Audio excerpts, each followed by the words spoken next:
भागवत गीता भाग एक सारांश निष्कर्ष संशय विषाद योग। गीता क्षेत्रज्ञ के युद्ध का निरूपण है। ये ईश्वरीय विभूतियों से संपन्न भगवत स्वरूप को दिखाने वाला गायन है। ये गायन जिस क्षेत्र में होता है वह युद्ध क्षेत्र शरीर है, जिसमें दो प्रवृत्तियां हैं, धर्म क्षेत्र और कुरुक्षेत्र। उन सेनाओं का स्वरूप और उनमें बल का आधार बताया। शंख ध्वनि से उनके पराक्रम की जानकारी मिली। तदंतर जिस सेना से लड़ना है उनका निरीक्षण हुआ, जिसकी गणना 18 अक्षरीय अर्थात लगभग 6.5 अरब कही जाती है, किंतु वस्तुतः वे अनंत है। प्रकृति के दृष्टिकोण दो है, एक स्टोन मुखी प्रवृत्ति देवीय संपत और दूसरी बहिर्मुखी प्रवृत्ति आसुरी संपत। दोनों प्रवृत्ति ही है, एक ईष्ट और सम्मुख करती है, परम धर्म परमात्मा की ओर ले जाती है और दूसरी प्रकृति में विश्वास दिलाती है। पहली देवीय संपत को साधकर आसुरी संपत का अंत किया जाता है, फिर शाश्वत परावरहम के दर्शन और उसमें स्थिति के साथ अव्यक्त शेष हो जाती है। युद्ध का परिणाम निकल आता है। अर्जुन को सैन्य निरीक्षण में अपना परिवार ही दिखाई पड़ता है। जिसे मारना है, जहां तक संबंध है उतना ही जगत है। अनुराग के प्रथम चरण में पारिवारिक मोह बाधक बनता है। साधक जब देखता है कि मधुर संबंधों में इतना विच्छेद हो जाएगा जैसे वे थे ही नहीं, तो उसे घबराहट होने लगती है। स्वजना शक्ति को मरने में उसे अक्लियान दिखाई देने लगता है। वह अप्रचलित रूढ़ियों में अपना कल्याण ढूंढने लगता है, जैसा अर्जुन ने किया। उसने कहा, कुल धर्म ही सनातन धर्म है। इस युद्ध से सनातन धर्म नष्ट हो जाएगा, कुल की स्त्रियां दूषित हो जाएंगी, वरुण शंकर पैदा होगा जो कुल और कुल धातियों को अनंत काल तक नरक में ले जाने के लिए ही होता है। अर्जुन अपनी समझ से सनातन धर्म की रक्षा के लिए विकल है। उसने श्री कृष्ण से अनुरोध किया कि हम लोग समझदार होकर के भी यह महान पाप क्यों करें, अर्थात श्री कृष्ण भी पाप करने जा रहे हैं। पाप से बचने के लिए मैं युद्ध नहीं करूंगा, ऐसा कहता हुआ हवास अर्जुन रथ के पिछले भाग में बैठ गया। क्षेत्रज्ञ के संघर्ष से पीछे हट गया। टीकाकारों ने इस अध्याय को अर्जुन का विषणाज्ञ योग कहा है। अर्जुन अनुराग का प्रतीक है। सनातन धर्म के लिए विकल होने वाले अनुरागी का विषाद योग का कारण बनता है। यही विषाद मनु को हुआ था। संशय में पका ही मनुष्य विषाद करता है। उसे संदेह था कि वरुण शंकर पैदा होगा जो नरक में ले जाएगा। सनातन धर्म के नष्ट होने का विषाद था, अतः संशय विषाद योग का सामान्य नामकरण इस अध्याय के लिए उपयुक्त है। भागवत गीता भाग 2 सारांश निष्कर्ष कर्म जिज्ञासा। प्रायः कुछ लोग कहते हैं कि दूसरे अध्याय में गीता पूरी हो गई, किंतु केवल कर्म का नाम मात्र लेने से कर्म पूरा हो जाता हो, तब तो गीता का समापन माना जा सकता है। इस अध्याय में योगेश्वर श्री कृष्ण ने यही बताया है कि अर्जुन निष्काम कर्म के विषय में सुन, जिसे जानकर तू संसार बंधन से छूट जाएगा। कर्म करने में तेरा अधिकार है, फल में कभी नहीं। कर्म करने में तेरी असरधा भी न हो, निरंतर करने के लिए तत्पर हो जाता है। इसके परिणाम में तू परम पुरुष का दर्शन कर स्थित प्रज्ञ बनेगा। ये संख्यायोग नामक अध्याय नहीं है। ये नाम शास्त्रकार का नहीं, अपितु टीकाकारों की देन है। वे अपनी बुद्धि के अनुसार ही ग्रहण करते हैं, तो आश्चर्य क्या है। इस अध्याय में कर्म की गरिमा, उसे करने में बरती जाने वाली सावधानी और स्थित प्रज्ञ के लक्षण बताकर श्री कृष्ण ने अर्जुन के मन में कर्म के प्रति उत्कंठा जागृत की है। उसे कुछ प्रश्न दिए हैं। आत्मा शाश्वत है, सनातन है, उसे जानकर तत्वदर्शी बनो। उसकी प्राप्ति के 2 साधन है, ज्ञानयोग और निष्काम कर्मयोग। अपनी शक्ति को समझकर हानि लाभ का स्वयं निर्णय लेकर कर्म में प्रवृत्त होना ज्ञानी मार्ग है, तथा इष्ट पर निर्भर होकर समर्पण के साथ उसी कर्म में प्रवृत्त होना ज्ञान मार्ग है, तथा इष्ट पर निर्भर होकर समर्पण के साथ उसी कर्म में प्रवृत्त होना निष्काम कर्म मार्ग या भक्ति मार्ग है। गोस्वामी तुलसीदास ने दोनों का चित्रण इस प्रकार किया है। मेरे 2 प्रकार के भजने वाले हैं, एक ज्ञान मार्गी, दूसरा भक्ति मार्गी। निष्काम ज्ञान मार्गी या भक्ति मार्गी शरणागत होकर मेरा आश्रय लेकर चलता है। ज्ञानयोगी अपनी शक्ति सामने रखकर अपने लाभ हानि का विचार कर अपने भरोसे चलता है, जबकि दोनों के शत्रु एक ही है। ज्ञान मार्गी को काम क्रोधी शत्रुओं पर विजय पाना है, और निष्काम कर्मयोगी को भी इन्हीं से युद्ध करना है। कामनाओं का त्याग दोनों करते हैं, और दोनों मार्गों में किया जाने वाला कर्म भी एक ही है। इस कर्म के परिणाम में परम शांति को प्राप्त हो जाओगे, लेकिन यह नहीं बताया कि कर्म है क्या। अब आपके भी समक्ष कर्म एक प्रश्न है। अर्जुन के मन में भी कर्म के प्रति जिज्ञासा हुई। तीसरे अध्याय के आरंभ में ही उसने कर्म विषयक प्रश्न प्रस्तुत किया। इस प्रकार श्रीमद् भगवद गीता रूपी उपनिषद एवं ब्रह्मविद्या तथा योग शास्त्र विषयक श्री कृष्ण और अर्जुन के संवाद में कर्म जिज्ञासा नामक दूसरा अध्याय पूर्ण होता है। भागवत गीता भाग 3 सारांश निष्कर्ष शत्रु विनाश प्रेरणा। बहुधा गीता प्रेमी व्याख्याताओं ने इस अध्याय को कर्म योग का नाम दिया है, किंतु ये सांगत नहीं है। दूसरे अध्याय में योगेश्वर ने कर्म का नाम लिया है। उन्होंने कर्म के महत्व का प्रतिपादन कर उसमें कर्म जिज्ञासा जागृत की और इस अध्याय में उन्होंने कर्म को परिभाषित किया कि यज्ञ की प्रक्रिया ही कर्म है। सिद्ध है कि यज्ञ कोई निर्धारित दिशा है। इसके अतिरिक्त जो कुछ भी किया जाता है वह इसी लोक का बंधन है। श्री कृष्ण जिसे कहेंगे वह कर्म मोक्ष से शुभात संसार बंधन से छुटकारा दिलाने वाला कर्म है। श्री कृष्ण ने यज्ञ की उत्पत्ति को बताया, वह देता क्या है, उसकी विशेषताओं का चित्रण किया, यज्ञ करने पर बल दिया। उन्होंने कहा इस यज्ञ की प्रक्रिया ही कर्म है। जो नहीं करते वे पापायु आराम चाहने वाले व्यर्थ जीते हैं। पूर्व में होने वाले महर्षियों ने भी इसे करके ही परम नैष्कर्म्य सिद्धि को पाया। वे आत्मतृप्त है, उनके लिए कर्म की आवश्यकता नहीं है, फिर भी पीछे वालों के मार्गदर्शन के लिए वे भी कर्म में भली प्रकार लगे रहते हैं। उन महापुरुषों से श्री कृष्ण ने अपनी तुलना की कि मेरा भी अब कर्म करने से कोई प्रयोजन नहीं है, किंतु मैं भी पीछे वालों के हित के लिए कर्म में बरतता हूँ। श्री कृष्ण ने स्पष्ट अपना परिचय दिया कि वे एक योगी थे। उन्होंने कर्म में प्रवृत्त साधकों को चलायमान न करने को कहा, क्योंकि कर्म करके ही उन साधकों को स्थिति प्राप्त करनी है। यदि नहीं करोगे तो नष्ट हो जाओगे। इस कर्म के लिए ध्यानस्थ होकर युद्ध करना है। आंखें बंद है, इंद्रियों से सिमटकर चित्त का निरोध हो चला तो युद्ध कैसा। उस समय काम क्रोध राग द्वेष बाधक होते हैं। इन विजातीय प्रवृत्तियों का पार पाना ही युद्ध है। आसुरी संपद कुरुक्षेत्र विजातीय प्रवृत्ति को शनैः शनैः छांटते हुए ध्यानस्थ हो जाना ही युद्ध है। वस्तुतः ध्यान में ही युद्ध है। यही इस अध्याय का सारांश है, जिसमें न कर्म बताया न यज्ञ। यही यज्ञ समझ में आ जाए तो कर्म समझ में आ जाए, अभी तो कर्म समझाया ही नहीं गया है। इस अध्याय में केवल स्थित प्रज्ञ महापुरुष के प्रशिक्षणात्मक पहलू पर बल दिया गया है। ये तो गुरुजनों के लिए निर्देश है। वह न भी करे तो उन्हें क्षति नहीं और न ही ऐसा करने में उनका अपना कोई लाभ ही है। किंतु जिन साधकों को परम गति अभीष्ट है, उनके लिए विशेष कुछ कहा ही नहीं, तो ये कर्म योग कैसे है। कर्म स्वरूप भी स्पष्ट नहीं है जिसे किया जाए, क्योंकि यज्ञ की प्रक्रिया ही कर्म है। अभी तक उन्होंने इतना ही बताया। यज्ञ तो बताया ही नहीं, कर्म का स्वरूप स्पष्ट कहा हुआ। हाँ, युद्ध का यथार्थ चित्रण गीता में यही पाया जाता है। संपूर्ण गीता पर दृष्टिपात करें तो अध्याय 2 में कहा कि शरीर नाशवान है, अतः युद्ध कर। गीता में युद्ध का यही ठोस कारण बताया गया। आगे ज्ञानयोग के संदर्भ में क्षत्रिय के लिए युद्ध ही कल्याण का एकमात्र साधन बताया और कहा कि यह बुद्धि तेरे लिए ज्ञानयोग के विषय में कही गई। कौन सी बुद्धि? यही कि हर जीत दोनों दृष्टियों में लाभ ही है, ऐसा समझकर युद्ध कर। फिर अध्याय 4 में कहा कि योग में स्थित रहकर हृदय में स्थित अपने इस संशय को ज्ञानरूपी तलवार द्वारा काट। वह तलवार योग में है। अध्याय 5 से 10 तक युद्ध की चर्चा तक नहीं है। 11वें अध्याय में केवल इतना कहा है कि ये शत्रु मेरे द्वारा पहले ही मारे गए हैं, तू निमित्त मात्र होकर खड़ा भर हो जा। यश को प्राप्त कर, ये तुम्हारे बिना भी मरे हुए हैं, प्रेरक करा लेगा। तू इन मुर्दों को ही मार।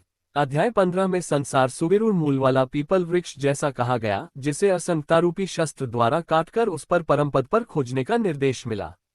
आगे के अध्यायों में युद्ध का उल्लेख नहीं है। अध्याय 16 में असुरों का चित्रण अवश्य है, जो नरकगामी है। अध्याय 3 में ही युद्ध का विशद चित्रण है।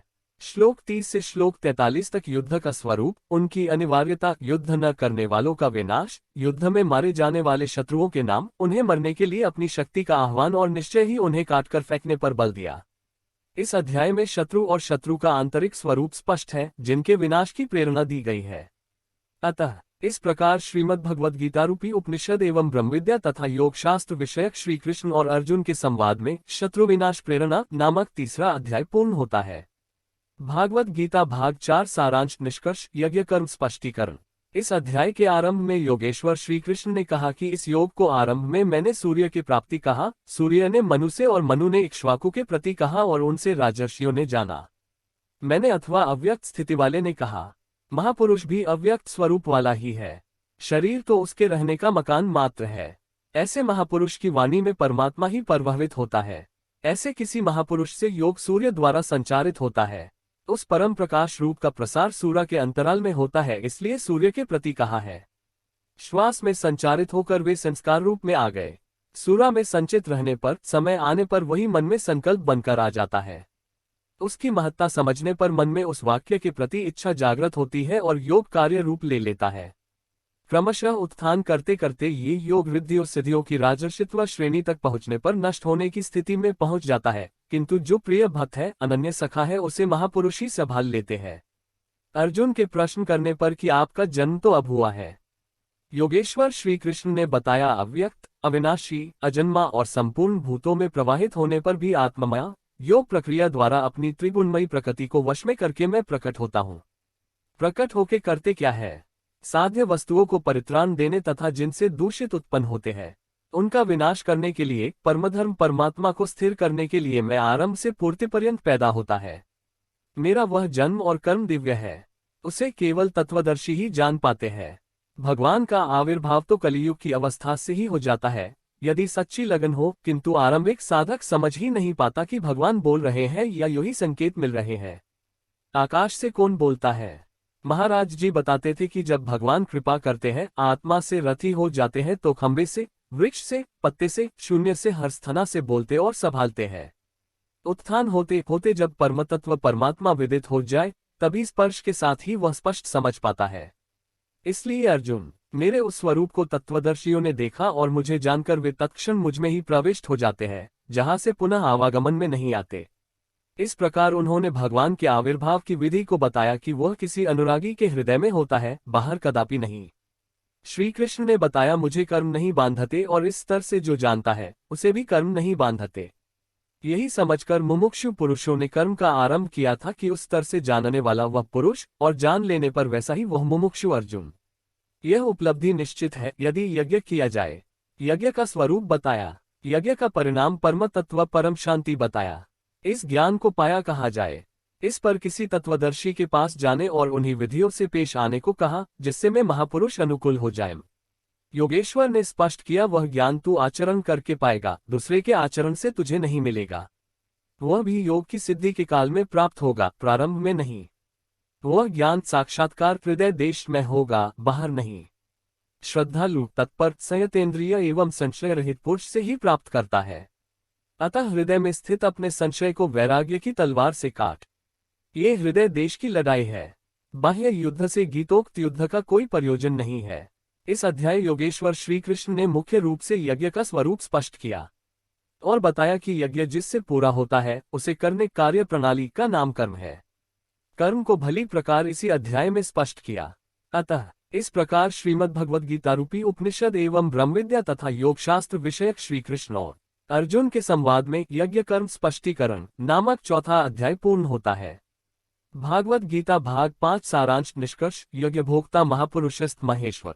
इस अध्याय के आरंभ में अर्जुन ने प्रश्न किया कि कभी तो आप निष्कर्म कर्मयोग की प्रशंसा करते हैं और कभी आप संन्यास मार्ग से कर्म करने की प्रशंसा करते हैं, अतः दोनों में एक को जो आपने सुनिश्चित किया हो, परम कल्याणकारी हो, उसे कहिए। श्री कृष्ण ने बताया, अर्जुन, परम कल्याण तो दोनों में है।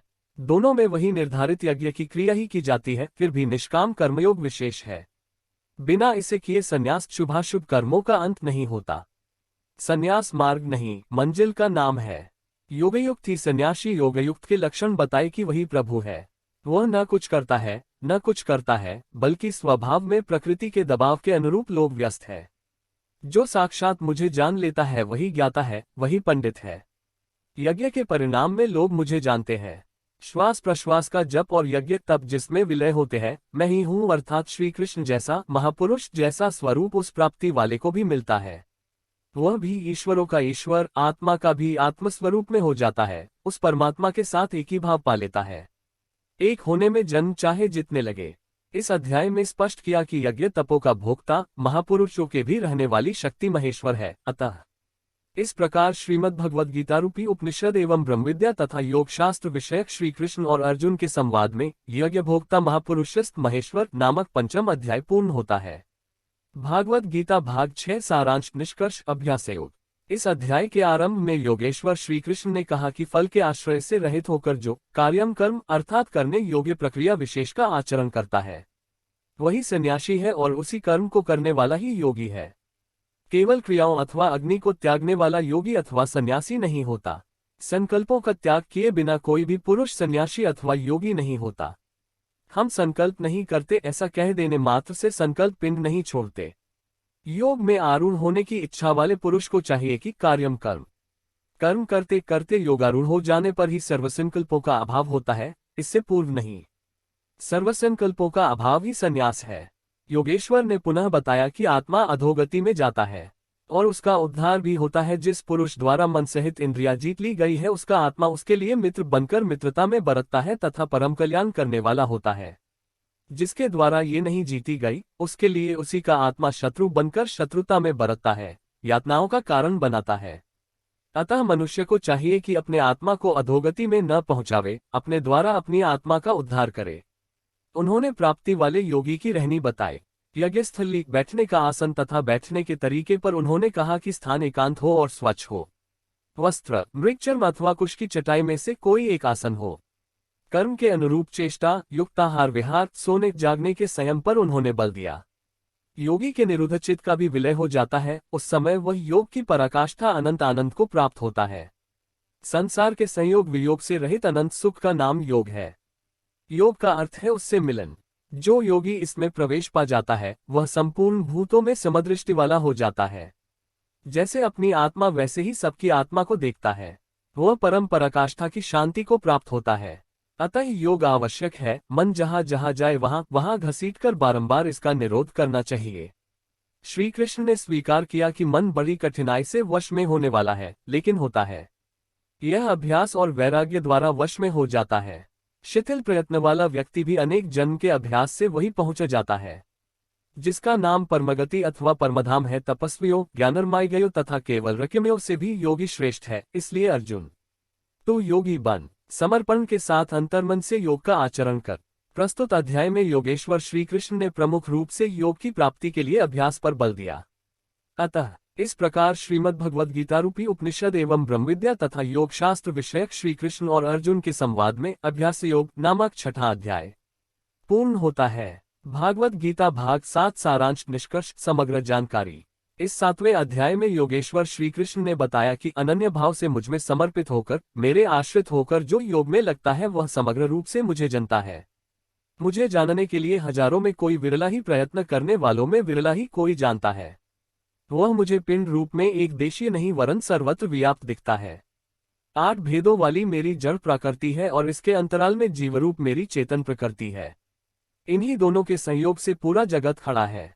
तेज और बल से मेरे ही द्वारा राग और काम से रहित बल तथा कामना भी मैं ही हूँ। जैसा कि सब कामनाएं तो वर्जित है, लेकिन मेरी प्राप्ति के लिए कामना कर, ऐसी इच्छा का अभ्युदय होना मेरा ही प्रसाद है। केवल परमात्मा को पाने की कामना ही धर्मानुकूल कामना है। श्री कृष्ण ने बताया कि मैं तीनों गुणों में अतीत हूँ, परम का स्पर्श करके परमभाव में स्थित हूँ, किंतु भोगासक्त मूढ़ पुरुष सीधे मुझे न भजकर अन्य देवताओं की उपासना करते हैं, जबकि वहां देवता नाम का कोई है ही नहीं। पत्थर, पानी, पेड़ जिनको भी पूजना चाहते हैं, उसी में उनकी श्रद्धा को मैं ही पुष्ट करता हूँ। उसकी आड़ खड़ा होकर मैं ही फल देता हूँ, क्योंकि न वहां कोई देवता है, न ही किसी देवता के पास कोई भोग ही है। लोग मुझे कोई साधारण व्यक्ति समझकर नहीं भजते, क्योंकि मैं योग प्रक्रिया द्वारा ढाका हुआ हूँ। अनुष्ठान करते करते योगमाया का आवरण पार करने वाले ही मुझ शारीरधरी को भी अव्यक्त रूप में जानते हैं, अन्य स्थितियों में नहीं।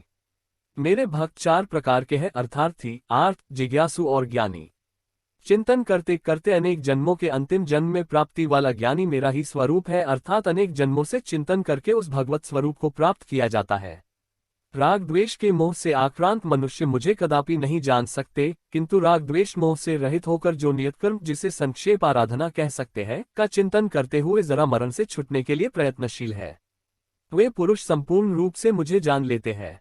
वे संपूर्ण ब्रह्म को, संपूर्ण आध्यात्म को, संपूर्ण अधिभूत को, संपूर्ण अधिदैव को, संपूर्ण कर्म को और संपूर्ण यज्ञ के सहित मुझे जानते हैं, अर्थात फिर कभी वे विस्मृत नहीं होते। इस अध्याय में परमात्मा की समग्र जानकारी का विवेचन है। अतः इस प्रकार श्रीमद् भगवद गीता रूपी उपनिषद एवं ब्रह्मविद्या तथा योग शास्त्र विषयक श्री कृष्ण और अर्जुन के संवाद में समग्र जानकारी नामक 7वां अध्याय पूर्ण होता है, जिससे जीव माया के आधिपत्य से निकलकर आत्मा के आधिपत्य में हो जाता है, वही अध्यात्म है। और भूतों के वह भाव जो शुभ अथवा अशुभ संस्कारों को उत्पन्न करते हैं, उन भावों का रुक जाना, विसर्ग मिट जाना ही कर्म की संपूर्णता है। इसके आगे कर्म करने की आवश्यकता नहीं रह जाती। अतः कर्म कोई ऐसी वस्तु है जो संस्कारों के गम को ही मिटा देता है। इसी प्रकार क्षरभाव अधिभूत है, अर्थात नष्ट होने वाले ही भूतों को उत्पन्न करने में माध्यम है। वे ही भूतों के अधिष्ठाता है। परम पुरुष ही अधिदैव है। उसमें देवीय संपद विलीन होती है। इस शरीर में अधियज्ञ मैं ही हूँ, अर्थात जिसमें यज्ञ विलय होते हैं वह मैं हूँ, यज्ञ का अधिष्ठाता हूँ। वह मेरे स्वरूप को ही प्राप्त होता है, अर्थात श्री कृष्ण एक योगी थे। अधियज्ञ कोई ऐसा पुरुष है जो इस शरीर में रहता है, बाहर नहीं। अंतिम प्रश्न समय में आप किस प्रकार जानने में आते हैं? उन्होंने बताया कि जो मेरा निरंतर स्मरण करते हैं, मेरे सिवाय किसी दूसरे विषय वस्तु का चिंतन नहीं आने देते और ऐसा करते हुए शरीर का संबंध त्याग देते हैं, वे मेरे साक्षात स्वरूप को प्राप्त होते हैं, जिसे अंत में वही प्राप्त रहता है। शरीर की मृत्यु के साथ यह उपलब्धि होती हो ऐसी बात नहीं है। मरने पर ही मिलता तो श्री कृष्ण पूर्ण न होते, अनेकों जन्मों में चलकर पाने वाला ज्ञानी उनका स्वरूप न होता। मन का सर्वथा निरोध और निरुद्ध मन का भी विलय ही अंतकाल है, जहां फिर शरीर की उत्पत्ति का माध्यम शांत हो जाता है। उस समय वह परमभाव में प्रवेश पा जाता है, उसका पुनः जन्म नहीं होता। इस प्राप्ति के लिए उन्होंने स्मरण का विधान बताया। अर्जुन, निरंतर मेरा स्मरण कर और युद्ध कर, दोनों एक साथ कैसे होंगे? कदाचित ऐसा हो कि जय गोपाल, हे कृष्णा कहते रहे, लाठी भी चालते रहे। स्मरण का स्वरूप स्पष्ट किया कि योग धारण में स्थिर रहते हुए, मेरे सिवाय अन्य किसी की वास्तु का स्मरण न करते हुए निरंतर स्मरण कर। जब स्मरण इतना सूक्ष्म है तो युद्ध कौन करेगा? मान लीजिए ये पुस्तक भगवान है, तो अगल बगल की वस्तु, सामने बैठे हुए लोग या अन्य देखी सुनी कोई वस्तु संकल्प में भी न आए, दिखाई न पड़े। यदि दिखाई पड़ती है तो स्मरण नहीं है। ऐसे स्मरण में युद्ध कैसा? वस्तुतः जब आप इस प्रकार निरंतर स्मरण में प्रवृत्त होंगे तो उसी क्षण युद्ध का सही स्वरूप खड़ा होता है। उस समय माइक प्रवृत्तियां बाधा के रूप में प्रत्यक्ष ही है। काम, क्रोध, राग, द्वेष दुर्जय शत्रु है। ये शत्रु स्मरण करने नहीं देंगे। इनसे पार पाना ही युद्ध है। इस शत्रुओं के मीट जाने पर ही व्यक्ति परमगति को प्राप्त होता है। इस परम गति को पाने के लिए अर्जुन, तू जब तो ओम का और ध्यान मेरा कर, अर्थात श्री कृष्ण एक योगी थे। नाम और रूप आराधना की कुंजी है। योगेश्वर श्री कृष्ण ने इस प्रश्न को भी लिया कि पुनर्जन्म क्या है, उसमें कौन कौन आते हैं। उन्होंने बताया कि ब्रह्मा से लेकर यावन मात्र जगत पुनरावर्ती है और इन सब के समाप्त होने पर भी मेरा परम अव्यक्त भाव तथा उसमें स्थिति समाप्त नहीं होती। इस योग में प्रविष्ट पुरुष की दो गतियां हैं। जो पूर्ण प्रकाश को प्राप्त शदाश्वरी संपन्न ऊर्ध्व रहता है, जिसमें लेस मात्र भी कमी नहीं है, वह परमगति को प्राप्त होता है। यदि उस योगकर्ता में लेश मात्र भी कमी है, कृष्ण पक्ष सी कालिमा का संचार है, ऐसी अवस्था में शरीर का समय समाप्त होने वाले योगी को जन्म लेना पड़ता है। वह समय जीव के तरह जन्म मरण के चक्कर में नहीं फंसता, बल्कि जन्म लेकर उससे आगे की शेष साधना को पूरा करता है। इस प्रकार आगे के जन्म में उसी क्रिया से चलकर वह भी वही पहुंच जाता है जिसका नाम परमधाम है। पहले भी श्री कृष्ण कह आए हैं कि इसका थोड़ा भी साधन जन्म मरण के महान भय से उद्धार करके के छोड़ता है। दोनों रास्ते शाश्वत है, अमिट है। इस बात को समझकर कोई भी पुरुष योग से चलिएमान नहीं होता। अर्जुन, तू योगी बन। योगी वेद, तप, यज्ञ और दान के पुण्य फलों का उल्लंघन कर जाता है, परमगति को प्राप्त होता है। इस अध्याय में स्थान स्थान पर परमगति का चित्रण किया गया है, जिसे अव्यक्त अक्षय और अक्षर कहकर संबोधित किया गया, जिसका कभी क्षय अथवा विनाश नहीं होता। अतः इस प्रकार श्रीमद् भगवद गीता रूपी उपनिषद एवं ब्रह्मविद्या तथा योग शास्त्र विषयक श्री कृष्ण और अर्जुन के संवाद में अक्षर ब्रह्मयोग नामक 8वां अध्याय पूर्ण होता है। भागवत गीता भाग 9 सारांश निष्कर्ष राजविद्या जागृति। इस अध्याय के आरंभ में श्री कृष्ण ने कहा, अर्जुन, तुझ दोष रहित भक्त के लिए मैं इस ज्ञान को विज्ञान सहित कहूंगा, जिसे जानकर कुछ भी जानना शेष नहीं रहेगा। इसे जानकर तू संसार बंधन से छूट जाएगा। ये ज्ञान संपूर्ण विद्याओं का राजा है। विद्या वह है जो परमब्रह्म में प्रवेश दिलाए। ये ज्ञान उसका भी राजा है, अर्थात निश्चय ही कल्याण करने वाला है। ये संपूर्ण गोपनीयों का भी राजा है, गोपनीय वस्तु को भी प्रत्यक्ष करने वाला है। ये प्रत्यक्ष फल वाला, साधन करने में सुगम और अविनाशी है।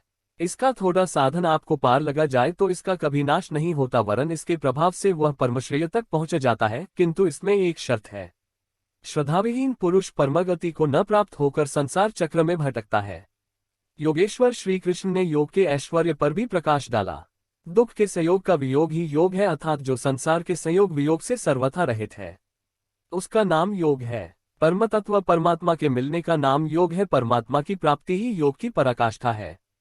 जो इसमें प्रवेश पा गया, उस योगी के प्रभाव को देख कि संपूर्ण भूतों का स्वामी और जीवधारियों का पोषण करने वाला होने पर भी मेरा आत्मा उन भूतों में स्थित नहीं है, आत्मस्वरूप में स्थित हूँ, वही हूँ जैसे आकाश से उत्पन्न सर्वत्र विचरने वाला वायु आकाश में ही स्थित है किंतु उसे मलिन नहीं कर पाता, उसी प्रकार संपूर्ण भूत मुझ में स्थित है लेकिन मैं उनमें लीन नहीं हूँ। अर्जुन, कल्प के आदि में मैं भूतों को विशेष प्रकार से रचता हूँ, सजाता हूँ और कल्प के पूर्तिकाल में संपूर्ण भूत मेरी प्रकृति को अर्थात योगरूढ़ महापुरुष की रहनी को, उनके अव्यक्त भाव को प्राप्त होते हैं। यद्यपि महापुरुष प्रकृति से परे है किंतु प्राप्ति के पश्चात स्वभाव अर्थात स्वयं में स्थित रहते हुए लोक संग्रह के लिए जो कार्य करता है वह उसकी एक रहनी है। इसी रहनी के कार्यकलाप को उस महापुरुष की प्रकृति कहकर संबोधित किया गया है। एक रचयिता तो मैं हूँ, भूतों को कल्प के लिए प्रेरित करता हूँ, और दूसरी रचयिता त्रिगुणमयी प्रकृति है जो मेरे अध्याय से चाराचर सहित भूतों को रचती है। ये भी एक कल्प है जिसमें शरीर परिवर्तन और काल परिवर्तन निहित है। तुलसीदास भी यही कहते हैं। एक दुष्ट अतिशय दुख रूपा, जा बस जीव परा भावकुपा। प्रकृति के दो भेद, विधा और अवेधा है। इनमें अवेधा दुष्ट है, दुख रूप है, जिससे विवश जीव भवकूप में पड़ा है, जिससे प्रेरित होकर जीव काल, कर्म, स्वभाव और गुण के घेरे में आ जाता है। दूसरी है विधा माया, जिसे श्री कृष्ण कहते हैं कि मैं रचता हूँ। गोस्वामी जी के अनुसार प्रभु रचते हैं। एक रची जग गुण बस जाके, प्रभु प्रेरित नहीं निज बल ताके। ये जगत की रचना करती है जिनके आश्रित गुण है। कल्याणकारी गुण एकमात्र ईश्वर में है, प्रकृति में गुण है ही नहीं, वह तो नश्वर है, लेकिन विद्या में प्रभु ही प्ररक बनकर करते हैं। इस प्रकार कल्प दो प्रकार के हैं। एक तो वस्तु का, शरीर और काल का परिवर्तन कल्प। ये परिवर्तन प्रकृति ही मेरे आभास से करती है, किंतु इसमें महान कल्प जो आत्मा को निर्मल स्वरूप प्रदान करता है, उसका श्रृंगार महापुरुष करते हैं। वे अचेत भूतों को सचेत करते हैं। भजन का आदि ही इस कल्प का आरंभ है और भजन की पराकाष्ठा कल्प का अंत है। जब ये कल्प भवरोग से पूर्ण निरोग बनाकर शाश्वत ब्रह्म में प्रवेश स्थिति दिला देता है, प्रवेश काल में योगी मेरी रहनी और मेरे स्वरूप को प्राप्त होता है। के पश्चात महापुरुष की रहनी ही उसकी प्रकृति है। धर्म ग्रंथों में कथानक मिलते हैं कि चारों युग बिताने पर ही कल्प पूर्ण होता है, महाप्रलय होता है। प्राय लोग इसे यथार्थ नहीं समझते। युग का अर्थ दो है, आप अलग है, आराध्य अलग है, तब तक युग धर्म रहेंगे। गोस्वामी जी ने रामचरितमानस के उत्तरकांड में इसकी चर्चा की है। जब तामसी गुण काम करते हैं, रजोगुण अल्प मात्रा में है, चारों ओर वैर विरोध है, ऐसा व्यक्ति कलियुगीन है। वह भजन नहीं कर पाता, किंतु साधन प्रारंभ होने पर युग परिवर्तन हो जाता है। रजोगुण बने लगता है, तमोगुण क्षीण हो चलता है, कुछ सत्वगुण भी स्वभाव में आ जाते हैं। हर्ष और भय की दुविधा लगी रहती है तो वही साधक द्वापर की अवस्था में आ जाता है। क्रमशः सत्वगुण का बाहुल्य होने पर रजोगुण स्वल्प रह जाता है, आराधना कर्म में रीति हो जाती है। ऐसे त्रेतायुग में त्याग की स्थिति वाला साधक अनेकों यज्ञ करता है। यज्ञाना जप यज्ञोस्मि, यज्ञ श्रेणी वाला जप जिसका उतार चढ़ाव श्वास प्रश्वास पर है, उसे करने की क्षमता रहती है। जब मात्र सत्वगुण शेष रहा, विषमता खो गई, समता आ गई, ये कृतयुग अर्थात कृतार्थ युग अथवा सत्ययुग का प्रभाव है। उस समय सब योगी विज्ञानी होते हैं, ईश्वर से मिलने वाले होते हैं, स्वाभाविक ध्यान पकड़ने की उनमें क्षमता रहती है। विवेकी जन युग धर्मों का उतार चढ़ाव मन में समझते हैं। मन के निरोध के लिए अधर्म का परित्याग कर धर्म में प्रवृत्त हो जाते हैं। निरुद्ध मन का भी विलय हो जाने पर युगों के साथ साथ कल्प का भी अंत हो जाता है। पूर्णता में प्रवेश दिलाकर कल्प भी शांत हो जाता है। यही ही प्रलय है, जब प्रकृति पुरुष में विलीन हो जाती है। इसके पश्चात महापुरुष की जो रहनी है वही उसकी प्रकृति है, उसका स्वभाव है। योगेश्वर श्री कृष्ण कहते हैं, अर्जुन, मूल लोग मुझे नहीं जानते, मुझ ईश्वरों के ईश्वर को भी तुच्छ समझते हैं, साधारण मनुष्य मानते हैं। प्रत्येक महापुरुष के साथ यह विडंबना रही है कि तत्कालीन समाज ने उनकी उपेक्षा की, उनका डटकर विरोध हुआ। श्री कृष्ण भी इसके अपवाद नहीं थे। वे कहते हैं, मैं परमभाव में स्थित हूँ किंतु शरीर मेरा भी मनुष्य का ही है, अतः मूढ़ पुरुष मुझे तुच्छ कहकर, मनुष्य कहकर संबोधित करते हैं। ऐसे लोग व्यर्थ आशा वाले हैं, व्यर्थ कर्म वाले हैं, व्यर्थ ज्ञान वाले हैं कि कुछ भी करे और कह दे कि हम तो कामना नहीं करते, तो हो गए निष्कर्म कर्मयोगी। वे आसुरी स्वभाव वाले मुझे नहीं परख पाते, किंतु देवी संपद को प्राप्त जन अनन्य भाव से मेरा ध्यान करते हैं, मेरे गुणों का निरंतर चिंतन करते हैं। अनन्य उपासना अर्थात यज्ञात कर्म के दो ही मार्ग है। पहला है ज्ञान मार्ग अर्थात अपने भरोसे, अपनी शक्ति को समझकर उसी नियत कर्म में प्रवृत्त होना, और दूसरी विधि स्वामी सेवक भावना की है, जिसमें सद्गुरु के प्रति समर्पित होकर वही कर्म किया जाता है। इन्हीं दो दृष्टियों से लोग मुझे उपासते हैं, किंतु उनके द्वारा जो पार लगता है वह यज्ञ, वह हवन, वह कर्ता, श्रद्धा और औषधि जिसमें भावरोग की चिकित्सा होती है, मैं ही हूँ। अंत में जो गति प्राप्त होती है वह गति भी मैं ही हूँ। इसी यज्ञ को लोग त्रैविद्या, प्रार्थना, यजन और समत्व दिलाने वाली विधियों से संपादित करते हैं, किंतु बदले में स्वर्ग की कामना करते हैं तो मैं स्वर्ग भी देता हूँ। उसके प्रभाव से वे इंद्रपद प्राप्त कर लेते हैं, दीर्घकाल तक उसे भोगते हैं, किंतु पुण्य क्षीण होने पर वे पुनर्जन्म को प्राप्त होते हैं। उनकी क्रिया सही थी, किंतु भोगों की कामना रहने पर पुनर्जन्म पाते हैं। अतः भोगों की कामना नहीं करनी चाहिए। जो अनन्य भाव से अर्थात मेरे सिवाय दूसरा है ही नहीं, ऐसे भाव से जो निरंतर मेरा चिंतन करते हैं, लेशमात्र भी त्रुटि न रह जाए, ऐसे जो भजते हैं, उनके योग की सुरक्षा का भार मैं अपने हाथ में ले लेता हूँ। इतना होने पर भी कुछ लोग अन्य देवताओं की पूजा करते हैं। वे भी मेरी ही पूजा करते हैं, किंतु वो मेरी प्राप्ति की विधि नहीं है। वे संपूर्ण यज्ञों के भावों के रूप में मुझे नहीं जानते, अर्थात उनकी पूजा के परिणाम में मैं नहीं मिलता, इसलिए उनका पतन हो जाता है। वे देवता, भूत अथवा पितरों के कल्पित रूप में निवास करते हैं, जबकि मेरा भक्त साक्षात मुझ में निवास करता है, मेरा ही स्वरूप हो जाता है। योगेश्वर श्री कृष्ण ने इस यज्ञात कर्म को अत्यंत सुगम बताया कि कोई फल फूल या जो भी श्रद्धा से देता है उसे मैं स्वीकार करता हूँ। अतः अर्जुन, तू जो कुछ आराधना करता है मुझ में समर्पित कर। जब सर्वस्व का न्यास हो जाएगा तब योग से युक्त हुआ तू तो कर्मों के बंधन से मुक्त हो जाएगा और वह मुक्ति मेरा ही स्वरूप है। दुनिया में सब प्राणी मेरे ही है। किसी भी प्राणी से न मुझे प्रेम है न द्वेष, मैं तटस्थ हूँ, किंतु जो मेरा अनन्य भक्त है मैं उसमें हूँ और वह मुझ में है।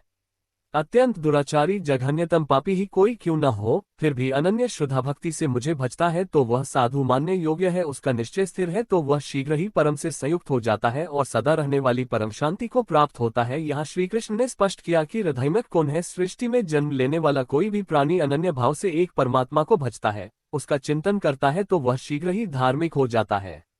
अतः धार्मिक वह है जो एक परमात्मा का सुमिरन करता है। अंत में आश्वासन देते हैं, अर्जुन मेरा भक्त कभी नष्ट नहीं होता। कोई शूद्र हो, नीच हो, आदिवासी हो या अनादिवासी या कुछ भी नामधारी हो, पुरुष अथवा स्त्री हो अथवा पाप्योनी, तिर्यक योनि वाला भी जो हो, मेरी शरण होकर परमश्रेय को प्राप्त होता है। इसलिए अर्जुन, सुख रहित क्षणभंगुर किंतु दुर्लभ मनुष्य शरीर को पाकर मेरा भजन कर। फिर तो जो ब्रह्म में प्रवेश दिलाने वाली अर्हताओं से युक्त है, उस ब्राह्मण तथा जो राजर्षित्व के स्तर भजने वाला है, ऐसे योगी के लिए कहना ही क्या है, वह तो पार ही है। अतः अर्जुन, निरंतर मुझ में मनवाला हो, निरंतर नमस्कार कर। इस प्रकार मेरी शरण हुआ तू मुझे ही प्राप्त होगा, जहां से पीछे लौटकर नहीं आना पड़ता। प्रस्तुत अध्याय में उस विधा पर प्रकाश डाला गया जिसे श्री कृष्ण स्वयं जागृत करते हैं। ये राजविधा है जो एक बार जागृत होने पर निश्चित कल्याण करती है। अतः इस प्रकार श्रीमद् भगवद गीता रूपी उपनिषद एवं ब्रह्मविद्या तथा योग शास्त्र विषयक श्री कृष्ण और अर्जुन के संवाद में राजविद्या जागृति नामक 9वां अध्याय पूर्ण होता है।